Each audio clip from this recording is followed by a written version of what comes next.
आज हम class 11th biology का chapter number 1 the living world शुरू करने जा रहे हैं। इसका लेक्चर नंबर 1 है। अभी 4-5 लेक्चर इसके और बनेंगे। छोटी छोटी वीडियो बनाऊंगा ताकि कम से कम आपका भी वक्त बर्बाद ना हो और मेरा भी बर्बाद ना हो। शुरू में तो ये कोई काम की चीज़ नहीं होती। चैप्टर की स्टार्टिंग जो है वो यहाँ से है, द व्हाट इज़ लिविंग से। अब मैं इस पूरे पैराग्राफ को, जो भी इसमें एनसीईआरटी में लाइंस लिखी हुई हैं, उनका मतलब समझाऊंगा। इस तरह समझाने की कोशिश करूंगा कि किसी भी पढ़ने वाले को खुद से पढ़ के सारा समझ में आ जाए, मुझे पढ़ने की ज़रूरत ना पड़े इन्हें लाइंस को, ताकि वक्त बच सके। तो सबसे पहले कि ये क्वेश्चन है कि लिविंग क्या है। इसे डिफाइन करने के लिए हम कुछ ऐसी कैरेक्टरिस्टिक्स को, कुछ खूबियों को देखते हैं जो लिविंग ऑर्गेनिज्म के अंदर ही पाई जाती हैं, यानी नॉन लिविंग में नहीं पाई जाती। जैसे कि ग्रोथ हो गई, यानी कि लिविंग ऑर्गेनिज्म सभी ग्रोथ करते हैं, हम भी ग्रो करते हैं, लेकिन नॉन लिविंग ऑर्गेनिज्म ग्रो नहीं करते। करते भी हैं तो किस तरह करते हैं वो हम आगे देखेंगे। लेकिन मेन जो अंदर से ग्रोथ होती है वो लिविंग ऑर्गेनिज्म में होती है, नॉन लिविंग थिंग्स में नहीं देखने को मिलती। इसी तरह रिप्रोडक्शन जो है वो भी एक लिविंग ऑर्गेनिजम्स की ही कैरेक्टरिस्टिक है।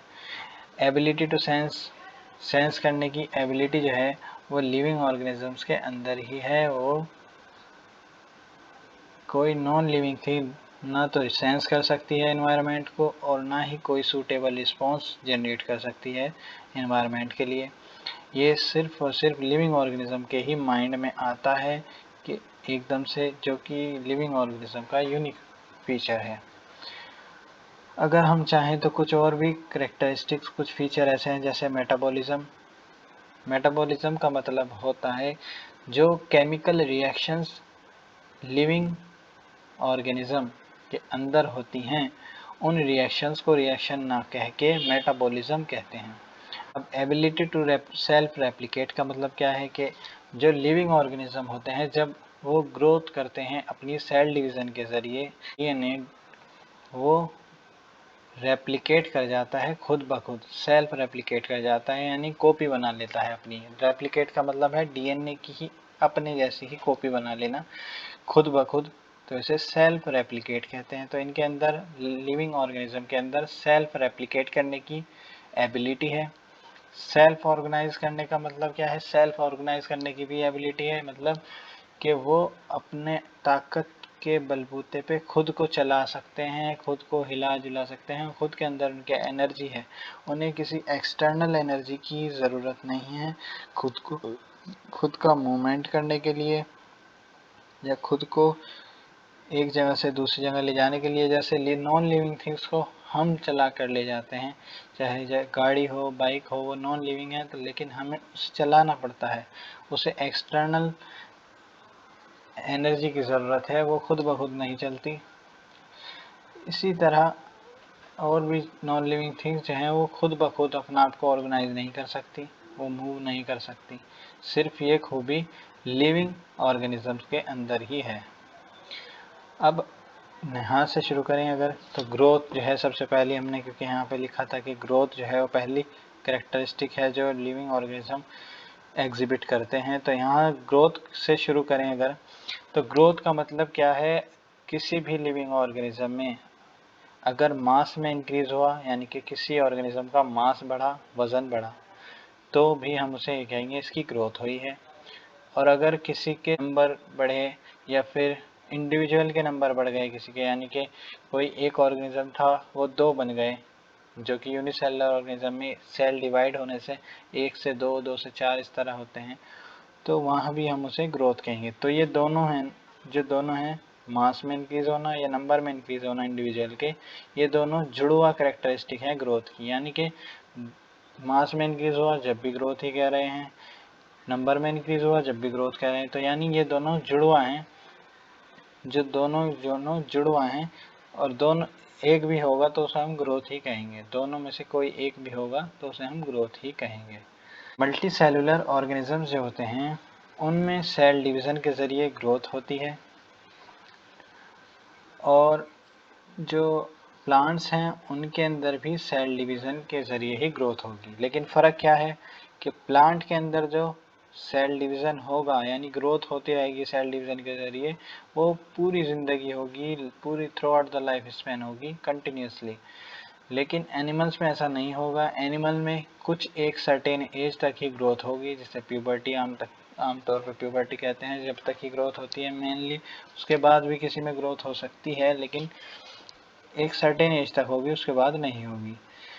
लेकिन हाँ, एनिमल्स में ग्रोथ जो है वो देखने को मिलती तो है उस सर्टेन एज के बाद, लेकिन कब, अगर किसी टिश्यू में हमारे डैमेज हो गया, सेल डैमेज हो गए, लॉस्ट हो गए सेल, तो उसे रिप्लेस करने के लिए, जो लॉस्ट सेल हैं उन्हें रिप्लेस करने के लिए नए सेल बनते हैं, जिससे सेल डिवीज़न होगा यानी ग्रोथ होगी।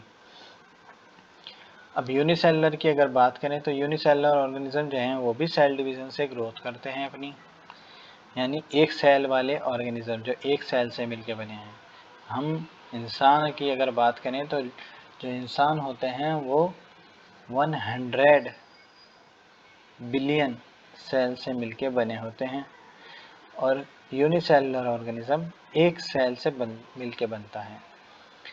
अगर हम यूनिसेलुलर ऑर्गेनिज्म की सेल की इनकी ग्रोथ को हम सेल डिवीज़न के ज़रिए जो है ग्रोथ करते हैं, यूनिसेलुलर ऑर्गेनिज्म की अगर हम ग्रोथ को देखना चाहें तो हम इन विट्रो कल्चर में उनके नंबर को काउंट करके माइक्रोस्कोप की मदद से देख सकते हैं उनकी ग्रोथ किस तरह होती है। इन विट्रो का मतलब इम्पोर्टेंट है, शुरू में बच्चों को नहीं मालूम होता। इसका मतलब कुछ नहीं, इसका मतलब सिंपल है, टेस्ट ट्यूब। जो टेस्ट ट्यूब, ग्लास की टेस्ट ट्यूब होती हैं जो केमिकल्स के लिए इस्तेमाल होती हैं लैब में, वही टेस्ट ट्यूब।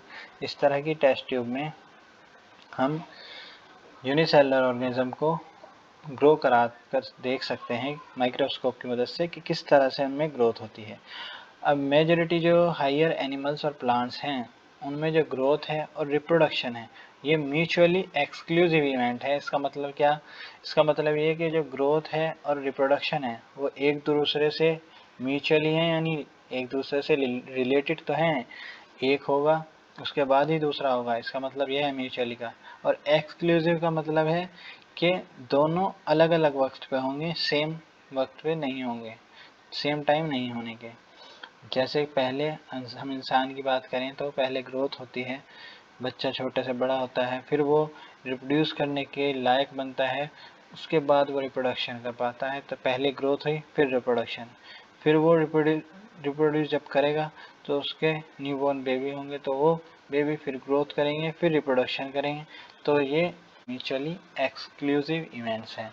लेकिन अगर हम यूनिसेलुलर ऑर्गेनिज्म में बात करें तो यूनिसेलुलर ऑर्गेनिज्म जो हैं और सेल डिवीज़न से, क्योंकि वो ग्रोथ कर रहे हैं और सेल डिवीज़न से ही वो रिप्रोड्यूस करते हैं, तो उनमें हम ये नहीं समझ पाते कि ग्रोथ हो रही है यहाँ, ये रिप्रोडक्शन है। तो इस तरह की ग्रोथ और रिप्रोडक्शन को जो यूनिसेलुलर ऑर्गेनिज्म में देखने को मिलती है उसको हम म्यूचुअली एक्सक्लूसिव की जगह इंक्लूसिव इवेंट कहते हैं। IN आ जाएगा EX की जगह, inclusive event, mutually inclusive event. अब ये बात है कि ग्रोथ जो है उसे हम किसी लिविंग ऑर्गेनिज्म की डिफाइनिंग प्रॉपर्टी नहीं कह सकते, यानी कि अगर कोई दो बॉडी हमारे सामने रखी हुई हैं तो हम उनमें से ये नहीं कह सकते कि अगर एक बॉडी ग्रो करेगी तो वो लिविंग है और दूसरी अगर ग्रो नहीं कर रही तो वो नॉन लिविंग है। बिकॉज इसलिए नहीं कह सकते क्योंकि सारे ऑर्गेनिज्म ग्रो नहीं करते, क्योंकि जब ऑर्गेनिज्म डेड हो जाते हैं, मर जाते हैं, उनकी डेथ हो जाती है तो वो ग्रो नहीं करते, ये एक्सेप्शन मिल गया हमें।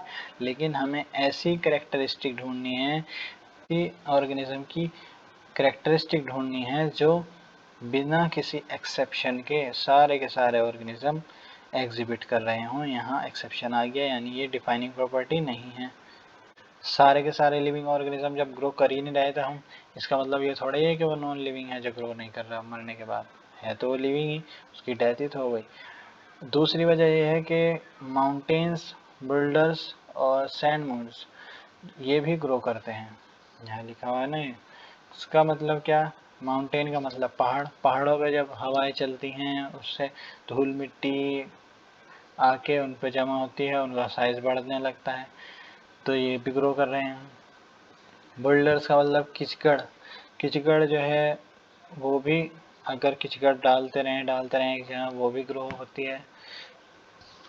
और मिट्टी के ढेर भी ग्रो करते हैं साइज में अपने, उनका भी मास साइज बढ़ता है। लेकिन ये तो बात हम कह सकते हैं कि जो पहाड़ पहाड़ हैं, कीचड़ है, बोल्डर्स हैं, सैंड मूड्स है, ये सारे जो ग्रो कर रहे हैं ये एक्यूमुलेशन ऑफ मटेरियल की वजह से कर रहे हैं ऑन द सरफेस। यानी कि इनमें क्या देखने को मिल रहा है कि सरफेस के ऊपर मिट्टी जमा हो रही या पत्थर जमा हो रहा है, तो इस तरह ग्रोथ है। लेकिन लिविंग ऑर्गेनिज्म में की खासियत यह है कि उनमें जो ग्रोथ है वो फ्रॉम इनसाइड है, अंदर अंदर की तरफ से। लेकिन फिर भी हम, क्योंकि यहाँ एक्सेप्शन ये मिल गया कि लिविंग ऑर्गेनिज्म ग्रो नहीं करते सारे के सारे, क्योंकि डेड ऑर्गेनिज्म यहाँ एक्सेप्शन है, इसलिए हम इसको एक डिफाइनिंग प्रॉपर्टी लिविंग ऑर्गेनिज्म की नहीं ले सकते। इस वीडियो में इतना ही, और नेक्स्ट वीडियो में देखते हैं लेक्चर नंबर 2 में आगे रिप्रोडक्शन से शुरू करेंगे।